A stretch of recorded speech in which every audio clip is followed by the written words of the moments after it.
pediátrica puede realizarse en diferentes lugares, en diferentes situaciones, ¿no? En este caso, podemos tener una historia clínica en emergencia, otra en consultorio externo. En este caso, y en especial en el de consultorio externo, ¿no es cierto? La historia clínica es una cosa muy, muy somera, muy sucinta. En emergencia probablemente sea un poquito este, más extensa, pero igual sigue siendo bastante dirigida. Donde realizamos historias clínicas así, completas realmente, ¿no es cierto? Es generalmente cuando tenemos a un niño hospitalizado, cuando tenemos a un niño por un problema que va a ameritar pues varios días de internamiento, ¿no? Entonces, estas son los datos que debe incluir una historia clínica pediátrica, ¿sí? Los datos generales, el nombre del paciente, la edad, el sexo, la procedencia, dónde estamos, ¿no es cierto? En qué piso estamos, el servicio, la cama. Tratándose de historia clínica pediátrica, pues necesitamos siempre el nombre de un familiar o el contacto con un familiar, ¿no? En este caso hay que poner el nombre del familiar, qué parentesco tiene y si podemos tener algún contacto, un número telefónico generalmente, mejor. Y finalmente la fecha en que se está realizando la historia clínica, vale decir la fecha de ingreso y la hora. La hora también es importante porque pues las enfermedades son bastante dinámicas y los datos que podamos tomar en la mañana, en la tarde, en la noche, pueden ir cambiando en el tiempo. Algunas recomendaciones cuando hacemos historia clínica en el caso de los niños, ¿no? Conocer los datos personales, tratarlo al niño por su nombre, es mejor, ¿no es cierto? Va a hacer que tengamos una mejor relación, que el niño establezca cierta confianza con nosotros, incluso desde el inicio, ¿no? Hay que saludar, no ignorar al paciente, eso es algo que a veces hacemos, ¿no? Eh, a veces solamente tomamos los datos de los papás o del acompañante del niño y lo ignoramos al paciente. Esto dependiendo de la edad, ¿no? Si es un niño que ya puede expresarse, que puede contarnos qué es lo que le sucede, qué molestias tiene, ¿no es cierto? Pues debemos incluir al realizar la historia clínica al paciente, en este caso al niño. Ah, en algunos casos se recomienda utilizar juguetes o algo que llame su atención, ¿no? Para más o menos ir entablando este, mayor confianza con el niño.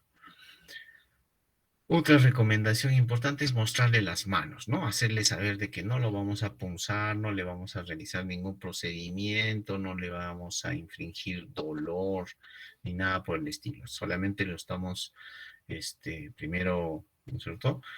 Averiguando a ver qué es lo que pasa con él y enseguida vamos a examinarlo, pero decirle que va a ser únicamente con las manos, mostrarle las manos, es más, hacerle tocar en algunos casos los instrumentos que vamos a utilizar, también va a hacer que el niño tenga mayor confianza. Precisamente ganar confianza del paciente y del familiar, ¿no? Esto es importante durante la anamnesis. Ahora, buena parte de lo que hacemos, ¿no es cierto?, va a estar en base a la anamnesis. Una buena anamnesis, pues va a hacer que nos enfoquemos mejor en el examen físico, en el diagnóstico y, por supuesto, finalmente en el tratamiento o en el manejo que requiera nuestro paciente. Más de la mitad del diagnóstico, siempre nos dicen eso, ¿no es cierto? Más de la mitad del diagnóstico va a ser una buena anamnesis. Una mala anamnesis o una anamnesis incompleta probablemente nos lleve a un examen físico eh, incompleto también, mal dirigido, o a un diagnóstico errado y por supuesto un tratamiento que probablemente no sea el adecuado, ¿no? y hay que estar observando todo, ¿no? Todos los detalles. Dentro de la historia clínica, ¿no es cierto?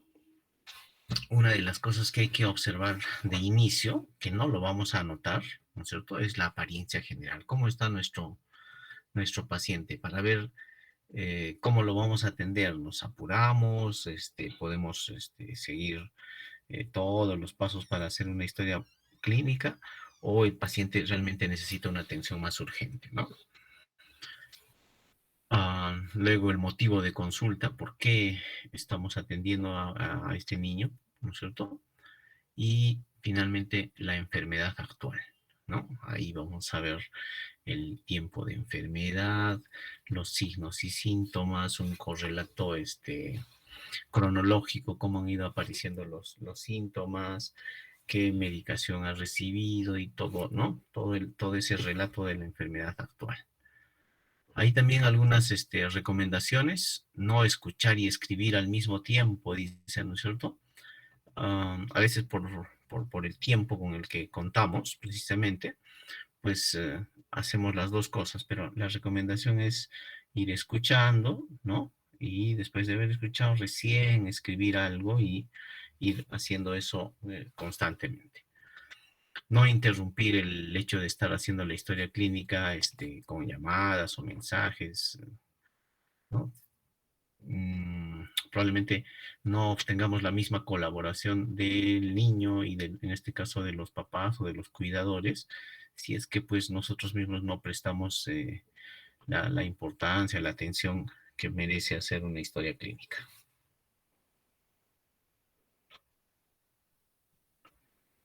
Muy bien. Enseguida vienen los antecedentes, ¿no? Y aquí tenemos pues los antecedentes desde antes del nacimiento, ¿no?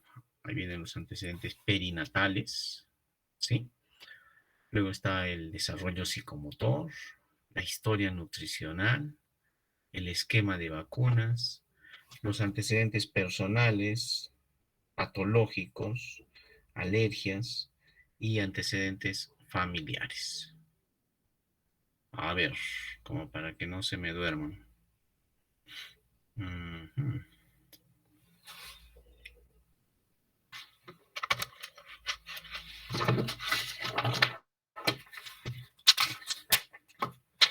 A ver, Iván Apaza. ¿Qué antecedentes perinatales tomarías al hacer una historia clínica, Iván? Estamos haciendo una historia clínica a un niño X. ¿Está Iván? Sí, doctor, buenas tardes.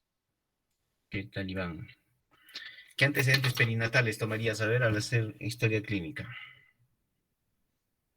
Antecedentes perinatales podría ser si el nacimiento fue normal o de repente ha tenido una complicación. Ya. Primero, durante el embarazo, ¿la mamá habrá tenido algún problema, no es cierto? ¿Será importante eso o no? Sí, doctor, si ha sufrido de repente hipertensión, ¿no? En el embarazo o preeclampsia. Ya, alguna enfermedad con la mamá, ¿no? Si tuvo preeclampsia, el niño podría tener luego el retardo de crecimiento intrauterino o un parto pretérmino, ¿sí? De los natales, de los antecedentes del nacimiento, ¿qué datos te importaría? A ver,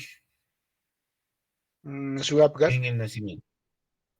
el Apgar, doctor, Ya, nos muy bien. interesa si hay El tipo de parto, ¿habrá sido un parto eutóxico, un eutóxico parto por linfático. cesárea? La cesárea habrá sido de emergencia, habrá sido programada, ¿sí?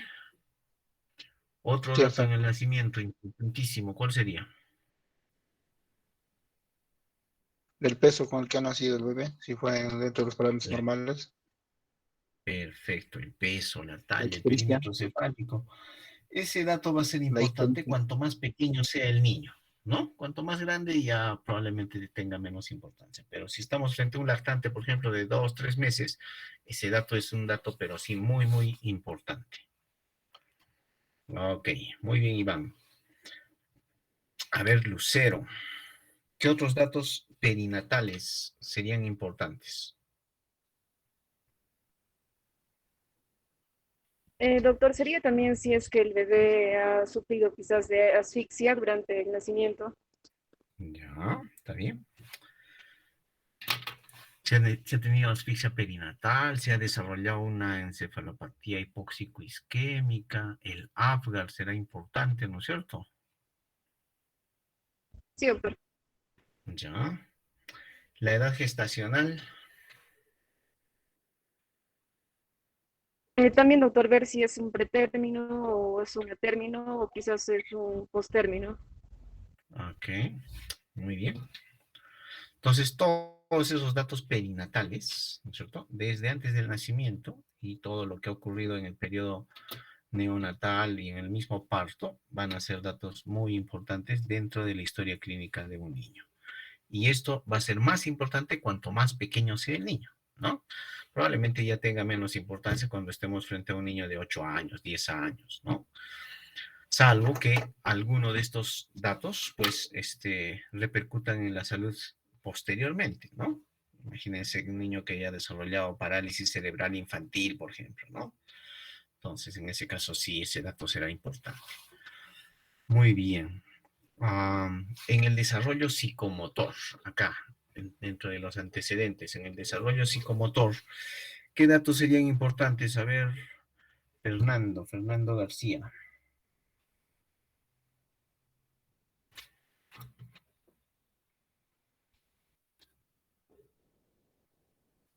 Doctor, saber los hitos, doctor, del desarrollo y preguntarle, ¿no? ¿Cómo va? Ya, muy bien. A ver, ¿qué cosas, qué datos así a grandes rasgos? Estás frente a un niño de 9 meses. ¿Qué datos así importantes consultarías? Si se mantiene, ¿no? Sentado solo. Ya. ¿Algún otro dato?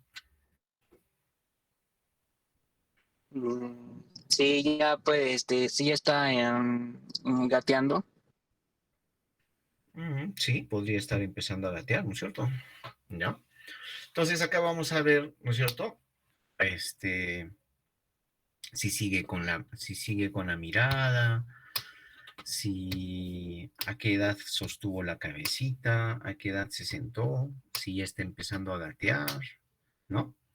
Si dice alguna palabrita o algún monosílabo, ¿ok? Entonces, esos datos para ver el desarrollo psicomotor. Entonces, en este caso, vamos a tener todo un listado de hitos del desarrollo para, en algunos casos, solamente hacer un check, ¿no? A ver, realiza o no realiza esos, esos hitos que están dentro del desarrollo psicomotor, que será pues dentro del desarrollo motor grueso, motor fino, lenguaje, a nivel social, ¿no? Y a nivel emocional, ya en los niños más grandecitos. Bien. A ver, Tania, dentro de la historia nutricional, ¿qué datos crees que sería importante? A ver. Doctor, buenas tardes. Creo que Ujú. sería la lactancia materna exclusiva, ¿no? Hasta los 6 meses. Perfecto, ya, buen dato. Otro.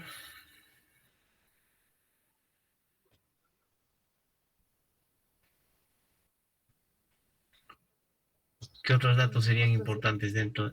Ujú. también sería, doctor, que mm, podría ser, doctor, que si el ver, ¿no? O aspectos físicos, si está bien alimentado, hidratado. Ya, eso lo vamos a hacer posteriormente, sí, pero está bien, eso entra dentro de la evaluación. En este caso estamos hablando de historia nutricional. Básicamente lo que queremos averiguar es qué cosa come el niño, ¿no es cierto? Si ha recibido o no lactancia materna exclusiva, hasta qué edad, si ha utilizado una fórmula, qué fórmula ha utilizado, ah, ¿no? Si está recibiendo algún suplemento nutricional, recibió hierro, desde qué edad, está recibiéndolo actualmente o ya no. Entonces, eso dentro de la historia nutricional y sus hábitos alimenticios, ¿no? Eso dentro de la historia nutricional. Muy bien, Tania. A ver, Carlos Mina.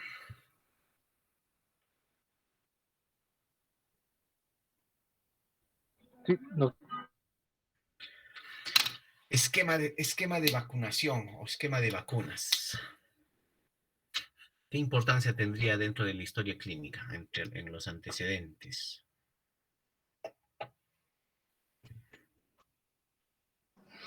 eh,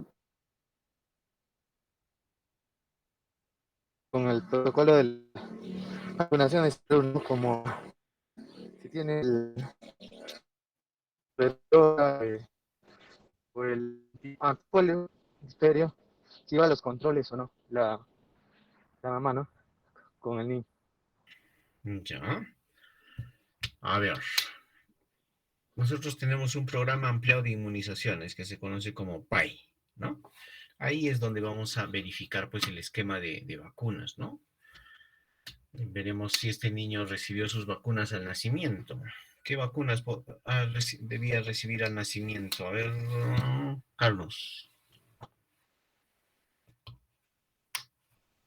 Doctor, eh, A ver, una la idea. BCG, BCG y la algo más. ¿Perdón? antipolio, difteria, BCG y vacuna para hepatitis B al nacimiento. ¿Ok? ya otro. Ya. Y en los meses siguientes va a recibir su pentavalente, ¿no es cierto? Va a recibir su antipolio, va a recibir su vacuna para neumococo, posteriormente recibirá vacuna para influenza, ¿no? Al año ya recibirá su triple viral o su cuádruple viral, ¿no? Sarampión, papera, rubiola, varicela. Posteriormente recibirá vacuna para fiebre amarilla y así, ¿no? Y luego va a ir recibiendo los refuerzos. Entonces, eso lo vamos marcando, ¿no? ¿Qué tal si tenemos, a un niño que ha hecho coqueluche, una tos convulsiva, tiene 8 meses y recibió solamente la primera dosis de pentavalente? El resto de vacunas no las ha recibido. ¿Qué te parece, Alessandra? Doctor, de acuerdo al esquema ampliado, hay algunas vacunas que, a ver, diciéndolo de alguna manera, se pueden regularizar y se pueden todavía aplicar. Sin embargo, hay otras que, si es que no se ha recibido en el momento de su control o en la edad determinada, eh, creo que ya no se colocan. O bueno, al menos eso he visto yo. Ya no te dejan colocarlos, ¿no? Sí, pues puede pasar. Imagínense que tenga un niño de 7 meses que debió recibir vacuna para rotavirus a los 2 y a los 4 meses y no lo recibió, ¿no? Ya empezó a comer, ese niño ya, ese periodo de riesgo para hacer diarrea por rotavirus, por ejemplo, ya pasó. ¿Podría recibir la vacuna? Sí, pero, o sea, el periodo en el que necesitaba la protección ya pasó. Podría no recibir, ¿no? Pero en otros casos sí, o sea, la recomendación es simplemente empezar como si estuviésemos empezando de cero o simplemente continuar como si nada hubiese pasado, ¿no? Entonces, imagínense un niño que no recibió vacunas durante un año, que es lo que ha pasado durante la pandemia. Entonces, después de ese tiempo, simplemente se continuó con las vacunas, ¿no? Algunas sí ya estarían poco indicadas, pero el resto de las vacunas simplemente hay que completarlas. A ver. En cuanto a antecedentes personales, ¿no? De estos, los más importantes van a ser los patológicos y las alergias. Dentro de los patológicos va a haber pues van a haber muchas posibilidades, ¿no? A ver, Mireya Caguas. ¿Qué antecedentes patológicos podrían ser importantes en un niño? A ver, vamos a hacer un poquito de imaginación.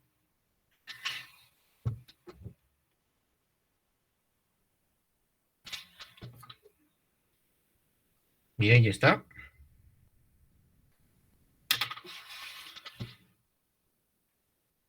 Mirla, en todo caso.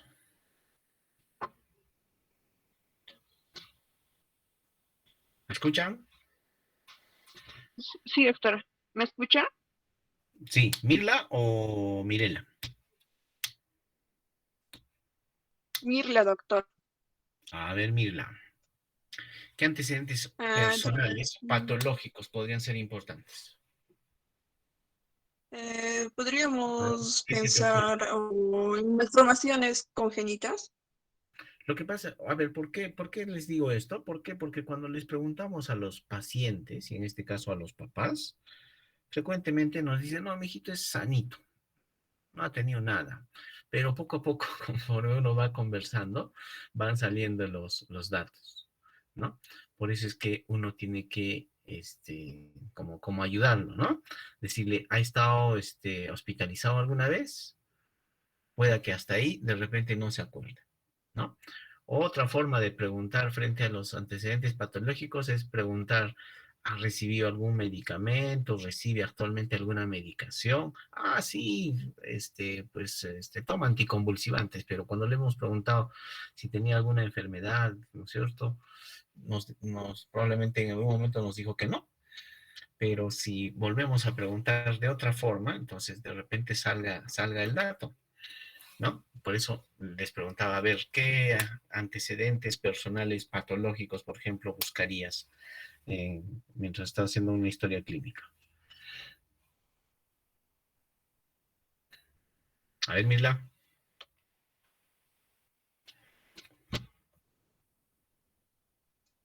Malformaciones congénitas, doctor. Podría Mm, ser. ya, está bien, puede ser.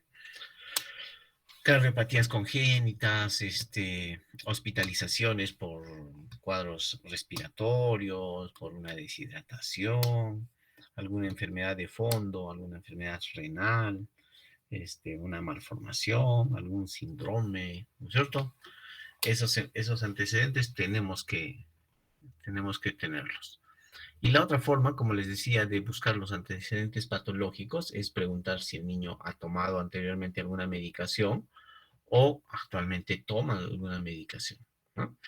A veces los papás tienden a olvidar algunos de esos datos que son datos importantes, pero que si no los orientamos, digamos, pues pueden pasar por alto.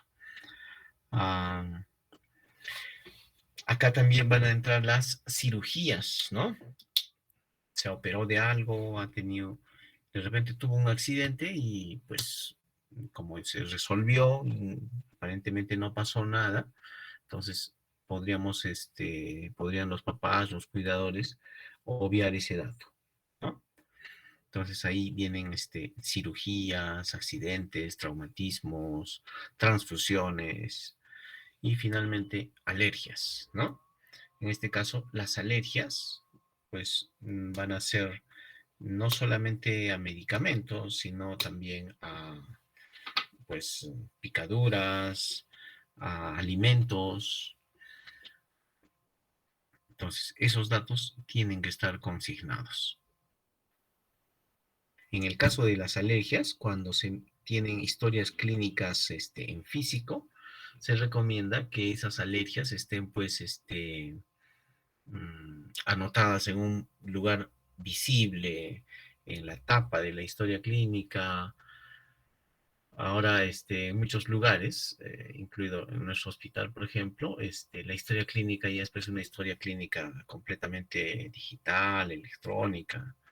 No, ya no hay, prácticamente no queda nada en físico después de una atención, salvo algunas cosas, ¿no? Que no se pueden obviar. Pero esa es la tendencia. Con el tiempo no vamos a tener probablemente ya historias clínicas en físico, todo va a ser por un medio digital. Ahora lo que se está tratando de hacer es que, pues, hacerlo lo más amigable posible, lo más práctico posible para que algunos datos sean fáciles de ubicar en las historias clínicas. ¿Ok? Por último, los antecedentes familiares.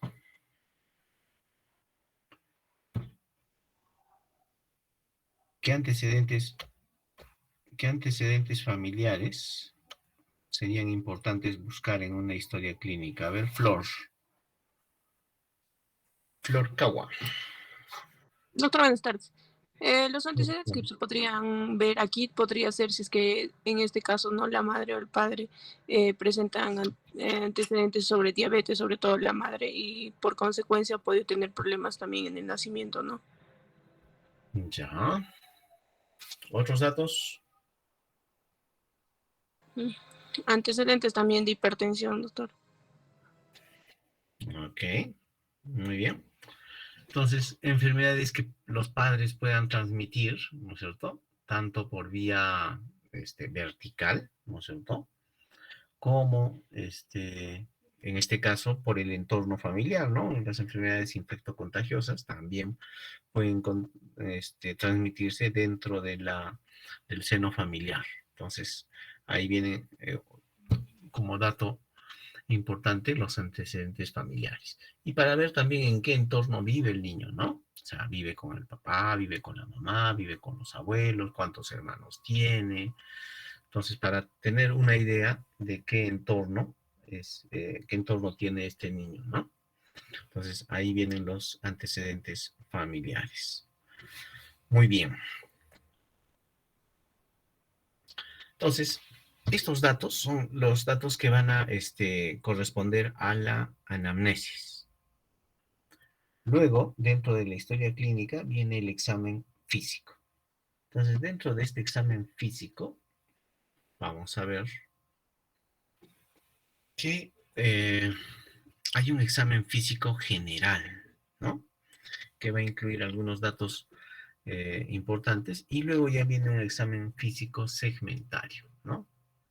Que generalmente va de la cabeza a los pies, ¿no?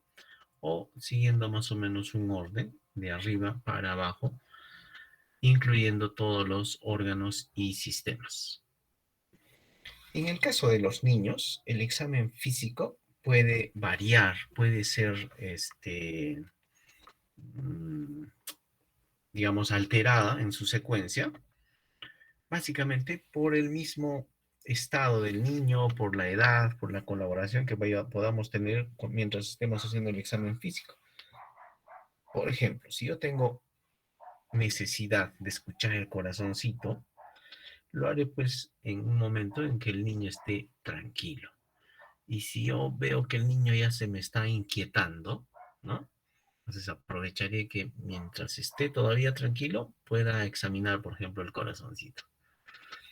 Y, por ejemplo, los pulmones se pueden examinar tranquilamente con un niño que ya está alterado, de repente hasta llorando, ¿no? Entonces, la secuencia del examen físico, ya uno más o menos va teniendo una secuencia que lo va repitiendo todo el tiempo, pero esta se puede alterar, ¿no? De acuerdo a la condición, de acuerdo a la edad del niño. Entonces, en muchos casos, para tratar de obtener la colaboración, la confianza del niño, pues comenzamos mostrándole, por ejemplo, el estetoscopio, mostrándole nuestras manos, para ver que no lo vamos a punzar, no le vamos a hacer daño, y le explicamos que solamente lo vamos a observar, lo vamos a escuchar el pechito, la barriguita, y poco a poco vamos completando el examen físico. ¿Ok? Ahora, los niños dice que suelen ser perceptivos de las emociones de los que los rodean. Y examinar a un niño, pues uno lo va aprendiendo con el tiempo. ¿no? Fíjense, dentro del examen general, antes del examen físico ahí segmentario, por órganos, por sistemas, pues en el examen general nos va a dar una impresión diagnóstica de en qué condición está el niño, ¿no? Todo esto va a incluir este examen general. El aspecto general, a ver cómo luce el niño, ¿no? A ver, ¿qué posibilidades tendremos? A ver, Carmen, en el aspecto general, ¿qué se te ocurre, Carmen? ¿Qué crees que podamos ver en el aspecto general de un niño, así, a grandes rasgos? De repente, si manifiesta algún dolor, el llanto, doctor, la forma como se está manifestando, de repente moviéndose, está inquieto, incómodo. Ya. Entonces, el aspecto general me va a decir, a ver, ¿cómo lo ves? ¿Tú ves a un niño que está tranquilo, que ha venido para un control de rutina, o es un niño que luce mal, ¿no? Luce mal, no interactúa, solamente se queja, ¿no? O es un niño que no responde para nada, ¿no? Entonces, ahí, en el aspecto general, vamos a ver así, vamos a darnos una idea de en qué condición está el niño que estamos viendo, al que le estamos haciendo la historia clínica. Luego viene un poquito, algo un poquito más específico, ¿no? El estado de conciencia. A ver, Orlando Juiro. Doctor, buenas tardes. En el estado de conciencia, ¿qué tal, Orlando? En el estado de conciencia, ¿qué crees tú que podamos observar? A ver, ¿qué opciones tendríamos? A ver. Doctor, a ver, ¿podemos ver si el niño está atento frente al llamado de la madre? Ya. Ese sería un niño despierto, ¿sí? Si está, claro, orientado, despierto, ¿cierto? Ya. Otra opción. Tienes un niño al que le hablas y no te responde, solamente se queja, está somnoliento, ¿sí? Entonces ahí estás viendo el estado de conciencia. O tienes otro niño que no responde para nada, está inconsciente, ¿no? O otro que tienes que es soporoso, lo estimulas y como que reacciona, pero no interactúa, no se conecta. ¿Ok? Entonces, eso para ver el estado de conciencia.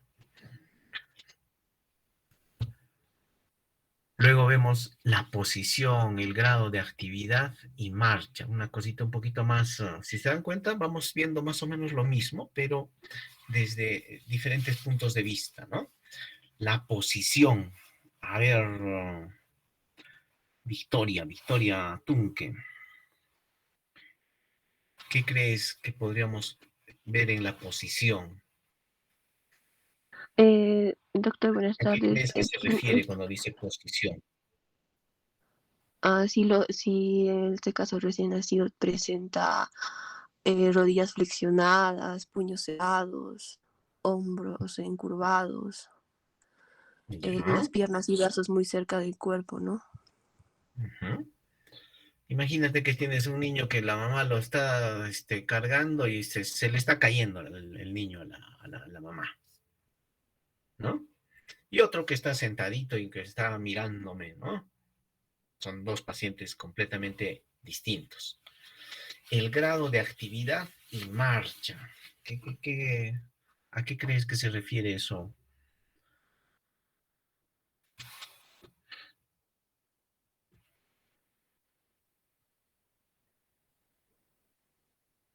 Victoria.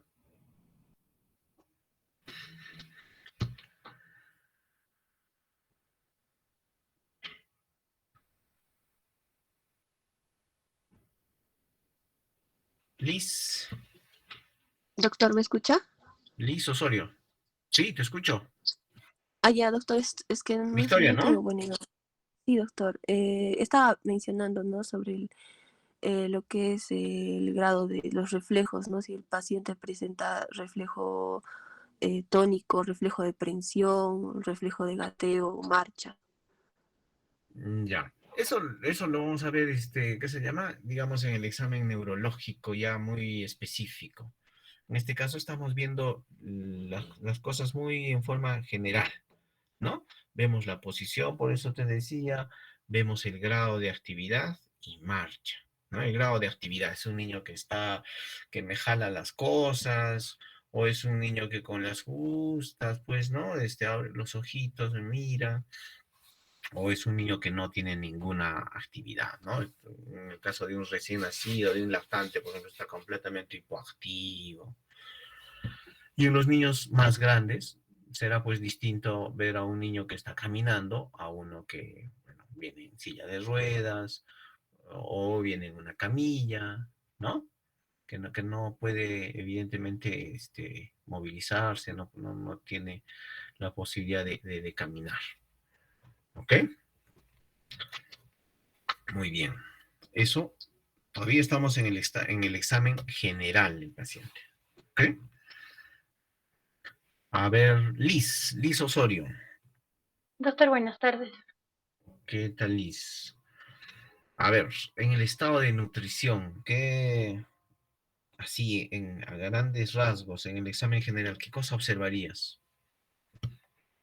Bien, tendría que observar si el niño luce con sobrepeso, si su estado de nutrición es correcto para su talla y para su edad, si también está desnutrido, si luce una fase, podríamos decir, muy delgada para su edad, para su talla.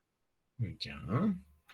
Entonces veremos su masa muscular, veremos sus pelitos, cómo está, ¿qué se llama? ¿No es cierto? Si de repente a simple vista parece tener más bien sobrepeso o de repente hasta obesidad, eh, si está más bien emaciado, ¿no? Con muy poco tejido muscular. Entonces, eso para ver el estado de nutrición. Acá todavía no hemos tomado peso, no hemos tomado talla, nada. Solamente es una impresión. ¿Ok? Luego viene la facies y expresión fisonómica. ¿Qué entiendes por eso, Brenda Prada? Doctor,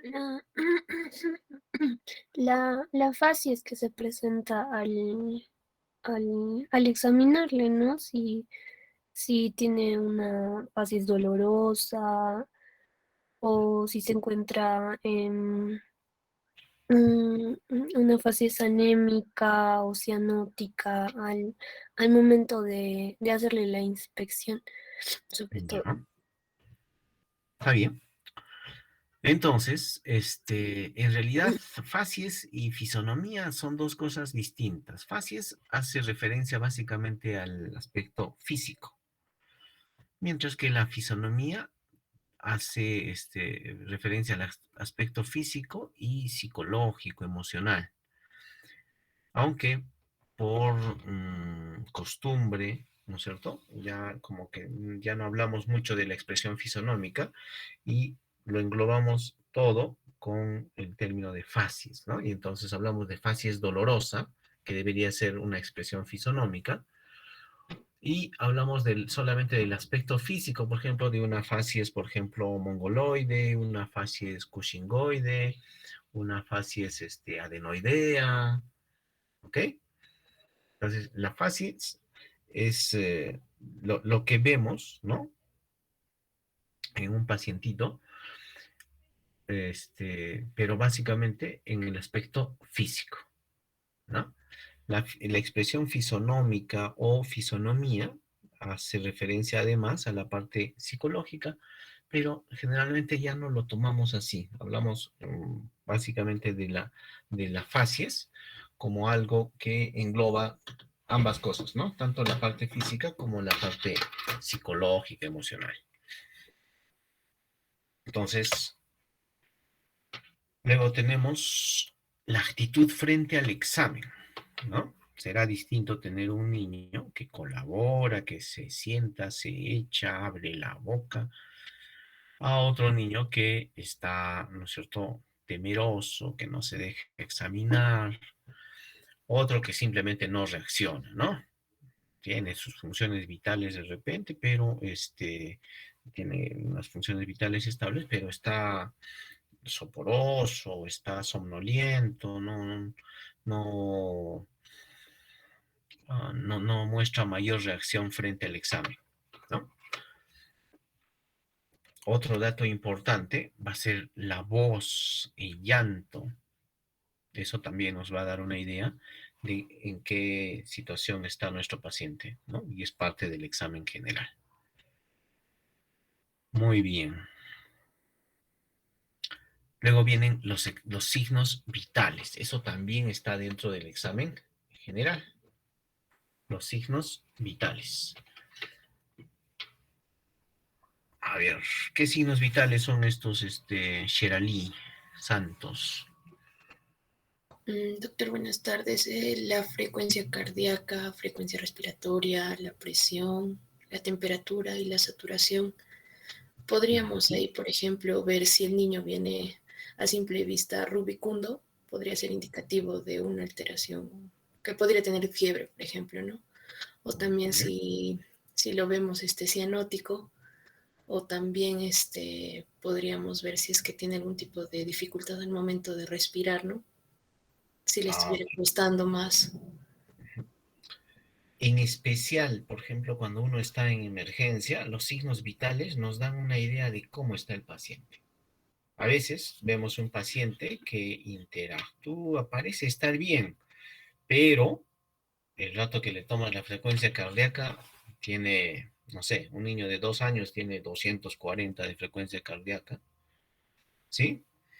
O su frecuencia respiratoria, no lo veíamos de repente hacer mayor esfuerzo, no veíamos tirajes, pero el rato que le tomamos la frecuencia respiratoria está en el límite hoy, pasándose del límite para su edad. Lo mismo con la presión, que no lo tomamos con frecuencia en niños, lo hacemos generalmente un poco más dirigido, ¿no? Aquel niño que, por ejemplo, estamos sospechando de algún problema renal, cardíaco, ¿no es cierto? En ese caso, generalmente vamos a tomar la presión arterial. La temperatura, evidentemente, es uno de los signos vitales, ¿no? Pero desde hace ya buen tiempo, la saturación de oxígeno, que inicialmente no era un signo vital, pues se ha convertido en un signo, en el quinto signo vital, le decimos, ¿no? A veces incluso abusamos un poco de la saturación de oxígeno. ¿Por qué? Porque solamente con la saturación de oxígeno a veces queremos ingresar a un paciente, por ejemplo, que luce bien, pero tiene una saturación que está ahí en el límite o bueno, baja por momentos y a veces es motivo para observarlo, para chequearlo, ver qué es lo que está pasando, ¿no? Entonces la saturación de oxígeno pues se ha convertido en el quinto signo vital y es uno de los datos actualmente muy importante, que no debe ser el único, ¿no? O sea, no debe ser el único. Definitivamente hay que tomarlos todos. Y para completar esta parte del examen general, viene el examen a nivel de piel y faneras, o sea, uñas, pelo y los ganglios, ¿no? Muy bien. En cuanto al aspecto general, ustedes ya más o menos lo han ido desarrollando, ¿no es cierto? Es importante, pues, ir entrenándose, ir viendo cuanto más pacientes, cuanto más niños hayamos visto, pues uno va desarrollando eso que se conoce como ojo clínico, ¿no? Tenemos colegas ya de mucha experiencia que ven a un paciente y él ya sabe qué va a pasar con ese paciente, ¿no? O te dice, a ver, chequeale tal cosa, o hazle esto, o hazle aquello, ¿no? Y después toda esa experiencia que han ido adquiriendo, ¿no? Más sus conocimientos, y han ido desarrollando lo que conocemos como ojo clínico, ¿no? O sea, uno sabe que ese paciente tiene algo más o menos y se puede orientar, ¿no? Entonces, dentro del aspecto general, fíjense, todo esto vamos a ver, la posición y actividad, ¿no? va a ser distinto, como les decía, un niño que se está cayendo de los brazos del papá o de la mamá, ¿no? La actividad, entonces, interactúa, está activo, está reactivo.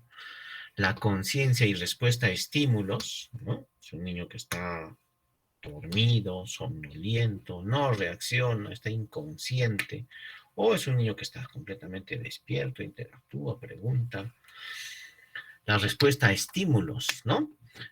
Una forma rápida de evaluar el estado de conciencia también es ver, a ver, es un niño que está alerta, responde al llamado o a la voz, responde al dolor, ¿sí? O finalmente está inconsciente, no responde a nada. Entonces, así como el estado de conciencia lo podemos evaluar, ¿no es cierto?, aplicando una escala de Glasgow modificada para niños, también lo podemos hacer así en forma muy rápida, viendo si un niño está alerta, responde a la voz, responde al dolor o simplemente no responde y está inconsciente, ¿no? El color de la piel. El color de la piel también es un dato importante. A ver, Ani Lucero, ¿qué te parece? ¿Qué esperarías en el color de la piel? ¿Qué opciones tenemos? A ver. Bueno, podríamos buscar las principales, ¿no?, enfermedades, que sería la ictericia, la anemia, también la cianosis, y también podríamos buscar tal vez algunos, bueno, la coloración de la piel un poco más parcial, ¿no?, o segmentaria, buscando tal vez signos de maltrato infantil, podría ser. Ya, está bien. Entonces acá puedes buscar palidez, rubicundez, puedes buscar cianosis, puedes buscar ictericia, lesiones, ¿no? Está bien. Los signos vitales, bueno, ya los hemos mencionado, ¿no? Frecuencia cardíaca, frecuencia respiratoria, temperatura, presión arterial y saturación de oxígeno. La hidratación, ¿no? A ver, Andrea, ¿qué estarías esperando dentro de la hidratación? ¿O qué cosas evaluarías para ver la hidratación de un niño? Para ver la hidratación, doctor, podemos ver la turgencia de la piel. ¿Perdón? Sí. Doctor, sería ver la turgencia de la piel. También sería ver las mucosas, si es que están resecas, si es que están o tienen evidencias de resequedad también, doctor. Y también podría ser la calidad de la piel, si es que está presente resequedad o también está suave, doctor, si no me equivoco. Muy bien. Entonces, para ver el estado de hidratación, generalmente lo que más nos va a orientar son las mucosas, ¿sí? La mucosa oral. Junto con eso, veremos a ver si hay o no signo del pliegue, si hay ojos hundidos, ¿no? La misma, el signo del pliegue nos va a hablar precisamente de la turgencia de la piel. En los labios no hay que tomarlos en cuenta. ¿Por qué? Porque frecuentemente tenemos labios cuarteados y no se trata de un paciente que esté deshidratado. ¿Ok? Y finalmente la perfusión tisular. ¿Cómo evaluaríamos, Manuel Zúñiga, la perfusión tisular? Una idea, a ver.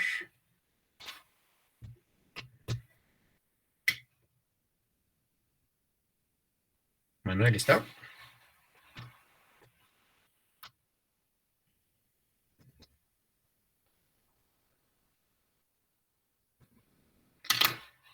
A ver, Rodrigo Castelo. Presente, doctor. Buenas tardes. ¿Qué tal, Rodrigo?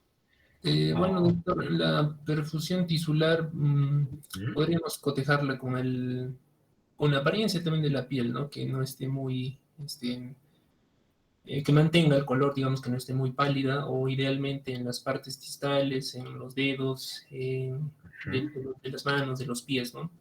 Que no tenga una coloración violácea o más oscura que indique que no haya una buena perfusión tisular, o aplicando la digitopresión, por ejemplo, en las uñas también, ¿no? Y contando el tiempo en el cual hay un riego sanguíneo que idealmente no debe superar los 2 segundos. Ya, ¿a eso qué le llamamos? Llenado capilar, doctor, perdón. Llenado capilar, eso es importantísimo, ¿no? Eso es importante, el llenado capilar. Y como parte de la perfusión, ¿no es cierto? ¿Qué otros datos serían importantes?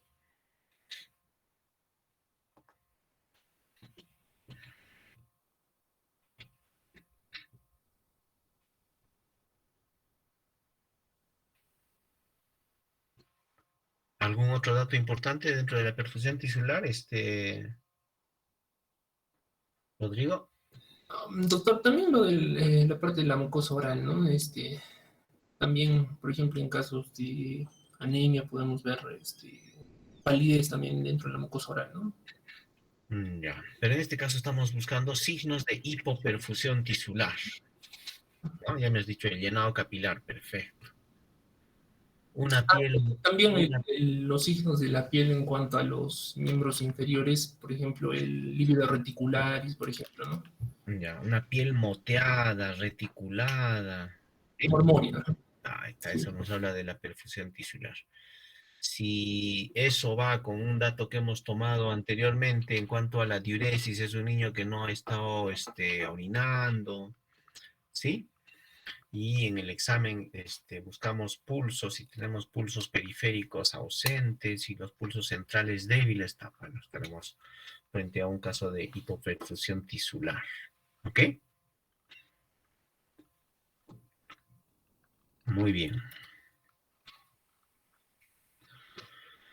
Algunas cositas importantes. Fíjense, en cuanto a la posición y grado de actividad, los recién nacidos y hasta los 3 meses van a tener una postura de flexión de extremidades sobre el tronco con los puños cerraditos. Están como acurrucaditos, ¿ok? Y generalmente hasta los 2, 3 meses van a tener el pulgar escondido, van a tener el pulgar dentro de la palma de las manos. Posteriormente tienen que el pulgar ya tiene que estar fuera de la palma, ¿no? Muy bien. Y luego esto va progresando, ¿no? El estado nutricional. Hablábamos de la historia nutricional, pero en este caso ya complementando, hablamos del estado nutricional. Para esto tomaremos peso, tomaremos talla, mediremos perímetro cefálico y finalmente vamos a ver, pues, por ejemplo, con peso y talla, vamos a ver si un niño está adecuado para en talla, en longitud para la edad, en peso para la edad. Relacionaremos el peso con la talla, ¿no? Lo que conocemos peso para la talla. O lo que es semejante, ¿no? En cuanto a conclusiones, a diagnósticos, el índice de masa corporal. Entonces, eso en cuanto al estado nutricional, ¿no? Junto con eso, veremos pues la masa muscular, la masa magra, cómo está la piel, el cabello. Eso también nos va a dar una idea de algunos grados de desnutrición o de algunos tipos de malnutrición, mejor, ¿no? Para ser más amplios. Lo que decíamos sobre la facies y la expresión fisonómica. Hablamos de facies, ¿no es cierto? Cuando hablamos básicamente de la parte física y de fisonomía cuando estamos hablando tanto de la parte física como de la parte psicológica. Entonces, generalmente decimos facies dolorosa, facies, ¿no es cierto? Facies dolorosa generalmente decimos, ¿no? Pero deberíamos decir fisonomía dolorosa, ¿no? Pero ya se ha generalizado este término de facies para referirnos tanto a situaciones en las que evaluamos solamente la parte física, sino también la parte psicológica. Ajá, a ver. ¿Con quién me queda? A ver, André Gamarra. ¿Qué Doctor, buenas te tardes. parece este pacientito? A ver, André. Lo veo un A ver, poco... te lo describo. Ya, Es un doctor. niño que está con la boca abierta, tiene la carita larga, la nariz un poquito más prominente, ¿no? La mitad superior de la carita es como más sobresaliente, ¿no? Como que se ha crecido un poco. Respira por la boca, tiene cierta palidez en esta zona, ¿sí? ¿Qué facies podría sugerirte? Y ronca en las noches encima. Una fascia apneica, doctor. ¿Una facies? ¿Apneica? ¿Que hace apnias? Sí, doctor. Ya. Esta es una facies adenoidea. ¿Ok? Y eso generalmente se produce en aquellos niños que tienen hipertrofia de adenoides. Las adenoides están crecidas, producen una obstrucción de la vía aérea alta en la parte posterior, justo detrás de las fosas nasales, ¿no?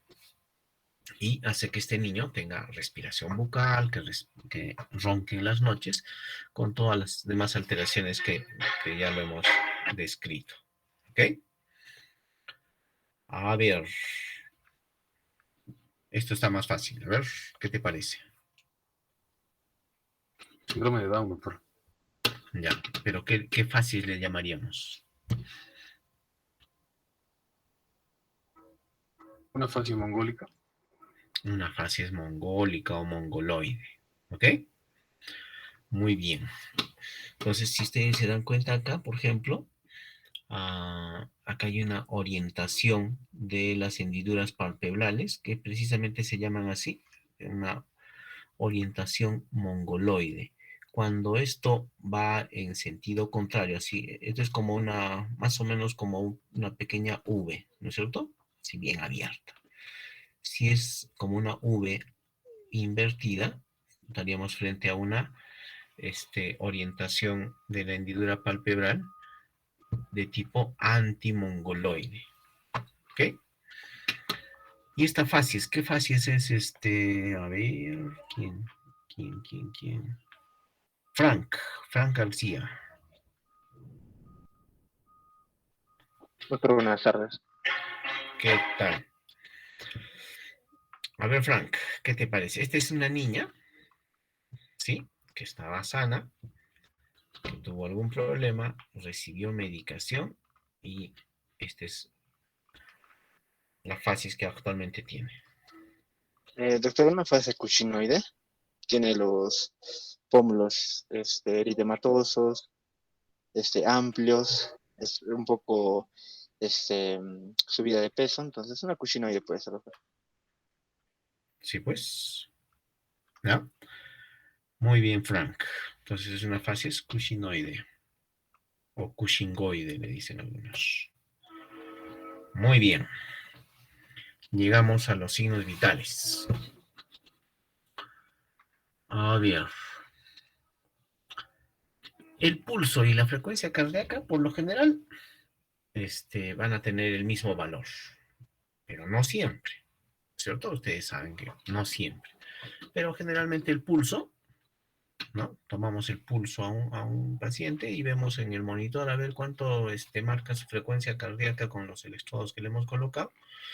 Y pues generalmente se correlacionan. Tienen el mismo valor.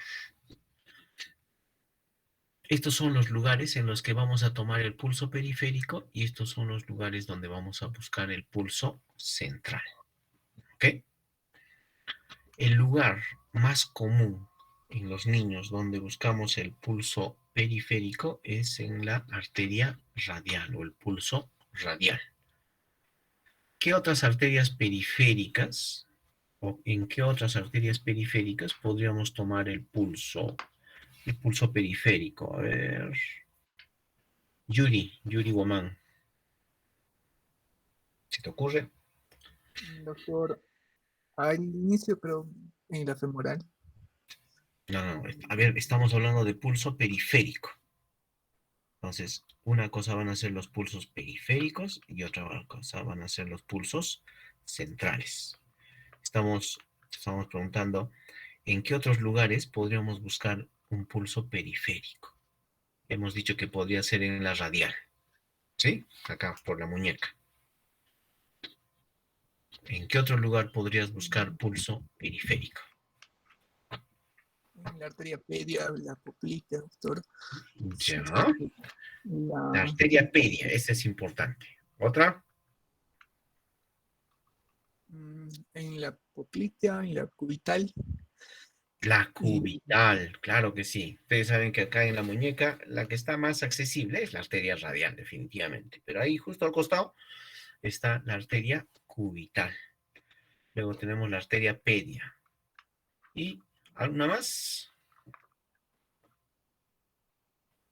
La maxilar, tal vez. La maxilar inferior. Ya un poco difícil, ¿no? Ya un poco difícil. Lo que podemos buscar es la tibial posterior, ¿no? La tibial posterior, hasta ahí. Y esto es importante, los pulsos centrales. Los pulsos centrales. Acá dice que, a ver, los pulsos centrales podemos buscarlo a nivel carotidio, a nivel humeral y a nivel femoral. A ver, Javier. Doctor, buenas tardes. ¿Qué tal, Javier? En un lactante pequeño, lactante menor, ¿qué quiere decir? Que tiene menos de un año. ¿Será fácil buscar el pulso carotidio o no?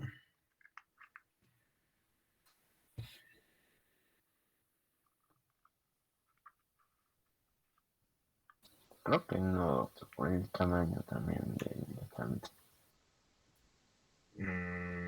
No, definitivamente es no, pero no, ¿por qué? ¿Por el tamaño del paciente? ¿Por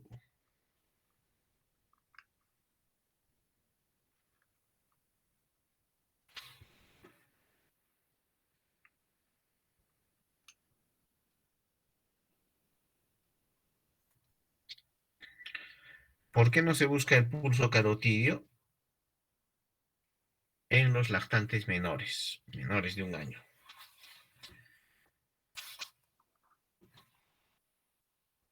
A ver, Javier, ¿qué se te ocurre?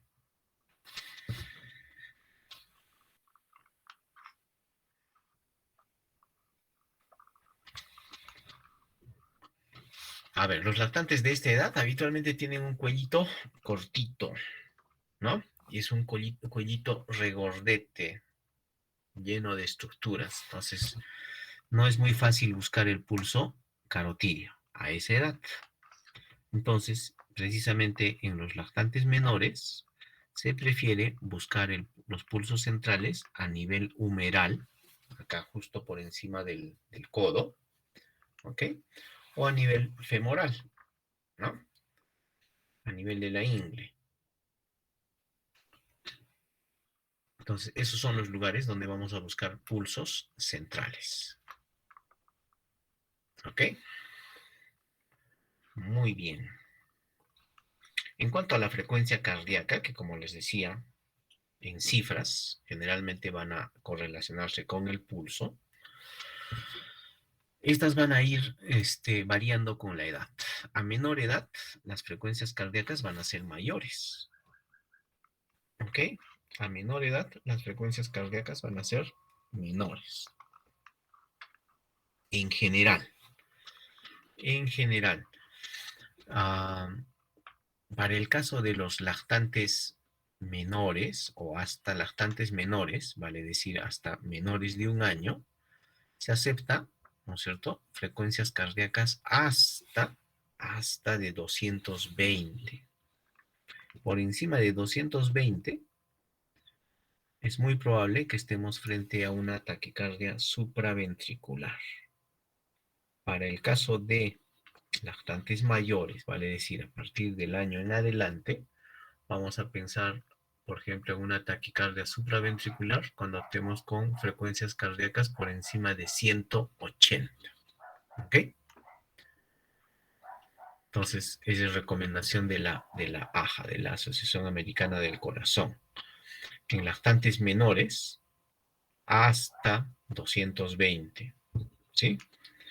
Y en lactantes mayores, o del año en adelante, hasta 180. Por encima de 180 o por encima de 220 en lactantes menores, es muy probable que ya no estemos frente a un ritmo sinusal, sino frente a una taquicardia supraventricular, que es un problema relativamente frecuente en nuestros niños, ¿no? Pero definitivamente la frecuencia cardíaca va a ir disminuyendo con la edad. En el caso de los escolares y los adolescentes, la frecuencia cardíaca va a ser prácticamente como la del adulto, ¿no? Ahora, las frecuencias cardíacas van a ser mayores cuando uno está despierto, ¿no? Cuando uno está despierto acá, que cuando uno está dormido, ¿no? Los niños que están dormidos van a tener frecuencias cardíacas más bajas y el niño que está despierto va a tener frecuencias cardíacas más altas. Eso en el niño sano, en el niño normal, ¿no? Evidentemente, si es que hay alguna enfermedad, estos valores van a aumentar.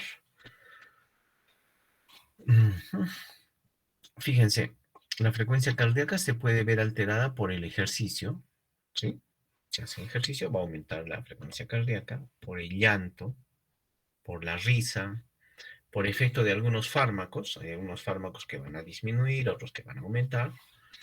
Y el dolor también produce aumento de la frecuencia cardíaca. Por ejemplo, cuando hay fiebre, por cada grado centígrado que sube la temperatura, la frecuencia cardíaca aumenta de 10 a 15. Algunos incluso consideran un poquito más, pero bueno, nos quedamos con este dato de por cada grado centígrado que aumenta la temperatura, la frecuencia cardíaca va a aumentar entre 10 a 15 latidos por minuto. Entonces, una de las principales causas de taquicardia no es enfermedad, ¿no es cierto? No es una arritmia, sino la fiebre, por ejemplo, ¿no? La fiebre es una de las principales causas de taquicardia en niños. Muy bien. En cuanto a la temperatura, esto lo vamos a ver cuando hablemos de fiebre, ¿no? Dice que ahí normalmente las temperaturas más bajas las vamos a tener en las primeras horas de la mañana, ¿ok? Y las temperaturas más altas las vamos a tener alrededor de las 6 de la tarde, más o menos, ¿no? Hay como un ritmo circadiano en cuanto a la temperatura.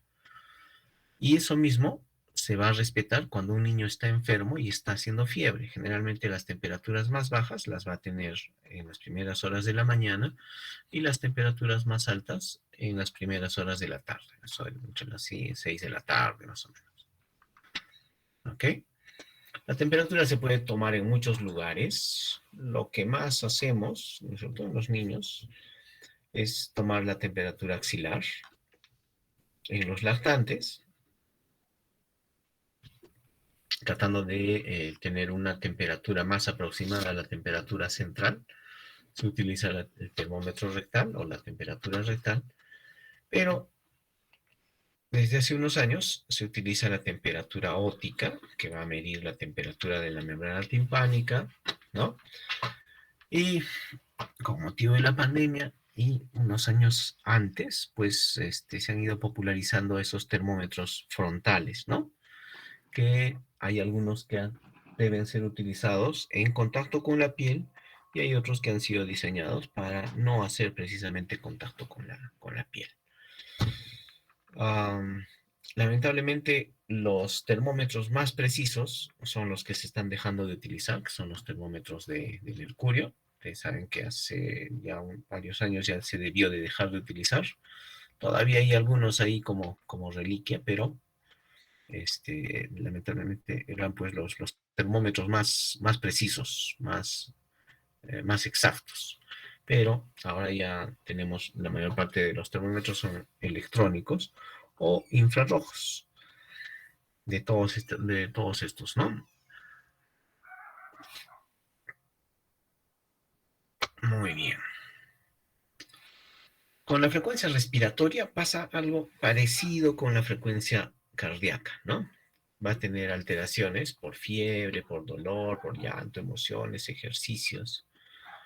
Una cosa importante, tanto en adultos como en niños, la frecuencia respiratoria debe ser tomada por lo menos en 1 minuto. Y en algunos casos, repetirlo. ¿Por qué? Porque los niños pueden tener y en especial los más pequeñitos, pueden tener esto que se conoce como respiración periódica. ¿Qué quiere decir? Que por momentos respiran rápido y por momentos respiran lentamente, como que no estuviesen respirando, ¿no? Pueden hacer pausas hasta de 10 segundos, imagínense, ¿no? Y eso se considera normal, ¿no? Generalmente no llegamos a ese límite, ¿no? Pero hay unos segundos en que un niño puede dejar de respirar, ¿no? Está mirando todo, pero se queda ahí como quieto, como que no respirase.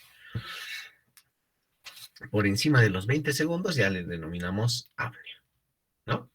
Ustedes saben que hay apneas periféricas, hay apneas centrales, y estas se van a manifestar por cianosis, por palidez, y en algunos casos incluso por bradicardia. ¿Ok? Pero acuérdense, los recién nacidos y los lactantes menores, ¿no? Y cuanto más pequeños, con más frecuencia, van a presentar una respiración periódica. La frecuencia respiratoria, tomarlo siempre en 1 minuto y en algunos casos hay que repetirlo. Lo mismo, la frecuencia respiratoria va disminuyendo con la edad, ¿no? Un recién nacido puede respirar normalmente 40, 60 respiraciones por minuto y eso es normal. Y poco a poco van disminuyendo. Los valores pueden variar de una guía a otra, de alguna sociedad científica a otra, pero más o menos van a ser alrededor de estos valores, ¿no?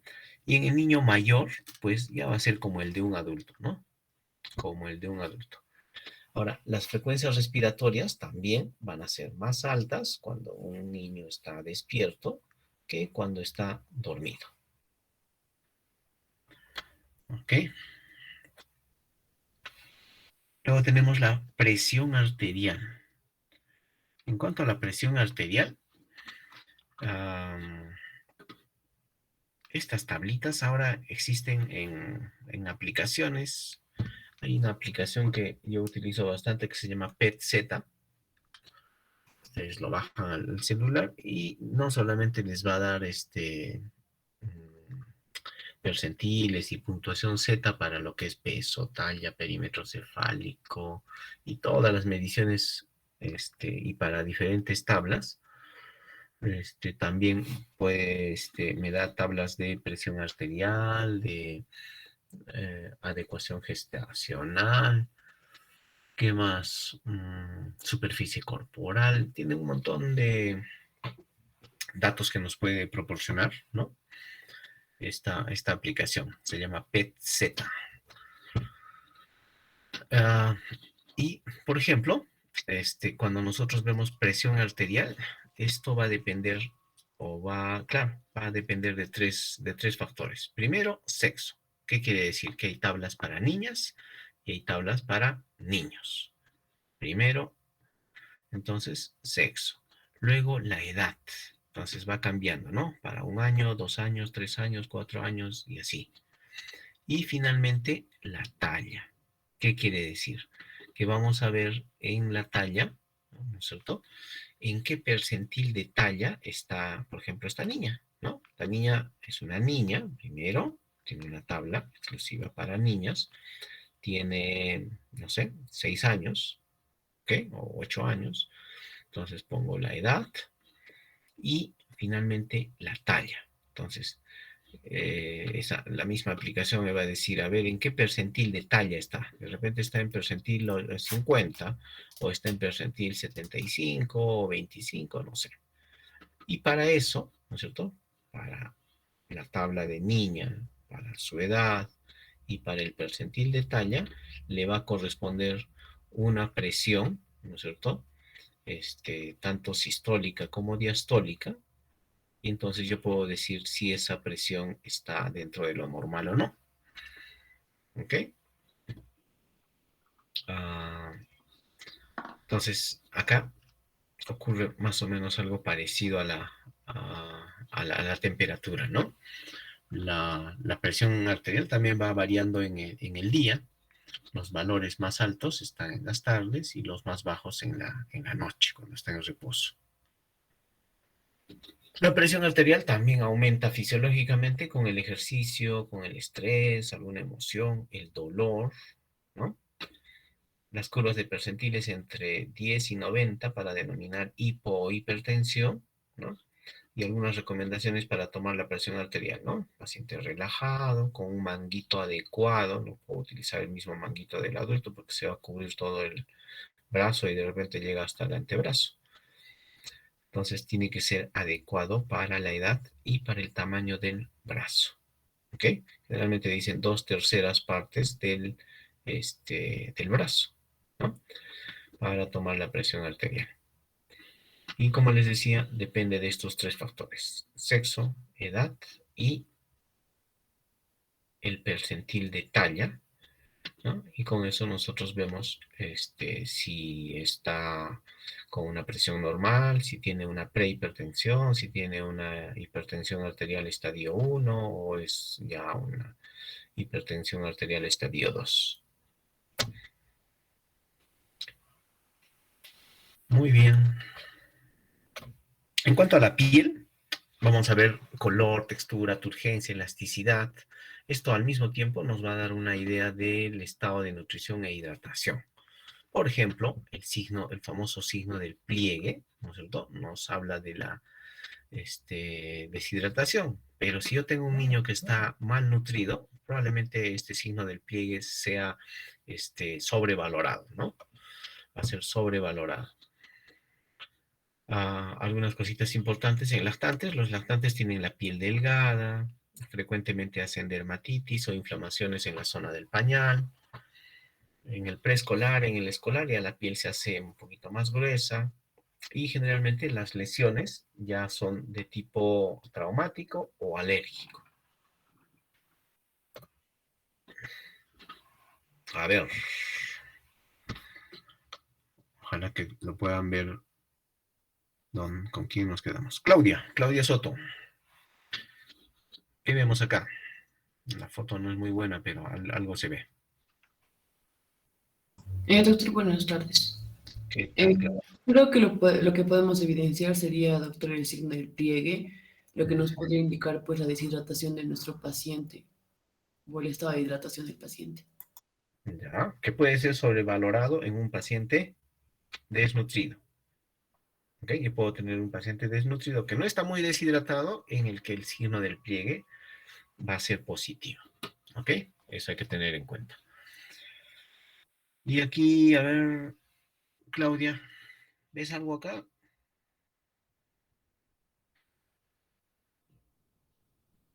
No distingo muy bien, doctor, pero... No se ve muy bien, ¿no? Pero bueno, lo que queríamos mostrar acá es una mancha mongólica simplemente. ¿Ok? A ver, ¿quién sigue? Lucía Vilcahuamán. Doctor, buenas tardes. ¿Qué tal, Lucía? ¿Logras ver acá qué podríamos encontrar en esta zona a nivel de piel? Es como una pigmentación, una mancha. No, no es lo que mencionó hace poco, la mancha mongólica. Ya. Acá hay una depresión, hay un agujerito ahí. Ujú. ¿Qué podría ser? Una fosita bífida, una espina bífida oculta, ¿no? Una lesión en la piel que no debe pasar desapercibida. Podría ser una fosita pilonidal, ¿no? Que si viene sola, no representa ninguna alteración. pero que nos obliga a observar si se trata o no de una espina bífida. Muy bien, Lucía. ¿Y acá? ¿Logras ver algo, Lucía? Se ve como una descamación. Bueno, es lo que puedo ver. Es No un sé si recién nacido. Y tiene acá pelitos, un montón. lanugo. Lanugo. Muy bien, muy bien, muy bien. A ver, Gilbert Arias. Creo que está muy fácil. Ictericia, doctor. Ya, más que histérico. ¿Lo ves No, amarillo o lo ves verde? Lo ves verde. yo lo veo amarillo, doctor. Ya. Está súper histérico, ¿no? Por lo menos así parece. Muy bien. A ver, en el caso de los recién nacidos, pues pueden hacer ictericia, ¿no? Sus valores de bilirrubina son completamente distintos a la de un niño más grande o de un adulto, ¿no? Entonces, no es raro que un médico de adultos o alguien que no conoce de esto vea las bilirrubinas de un recién nacido y se imagine lo peor. Y se trata, pues, de repente de un recién nacido con una ictericia fisiológica. Entonces, acá vemos ictericia, ¿no? Muy bien. ¿Y acá? ¿Logras ver algo, Gilbert? Dermatitis del pañal, parece, doctor. Ujú. Más o menos como que afecta ese área, ¿no? Entonces, podría ser una dermatitis del pañal. Perfecto, muy bien. A ver, ¿quién está? Mónica Estete. Presente, doctor. Buenas tardes. A ver, acá vamos a ver, ¿qué tal, Mónica? Vamos a ver faneras, en este caso cabello, ¿no? Nos da una idea, dice, sobre la nutrición y sobre la higiene. En lactantes podemos tener alopecia en lugares de roce. ¿Qué te parece esto? A ver, ¿qué ha pasado con este bebé?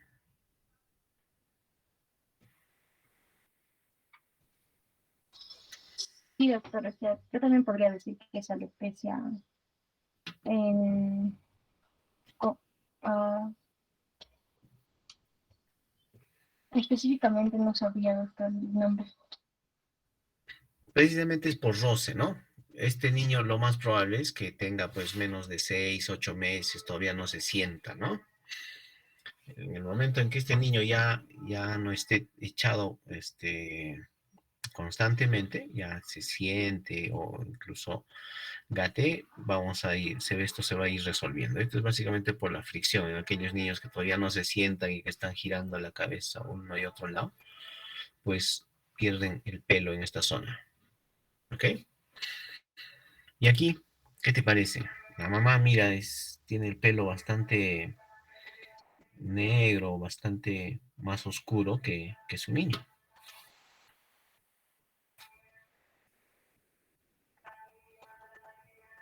¿Sería un trastorno de pigmentación o podría indicar desnutrición, doctor?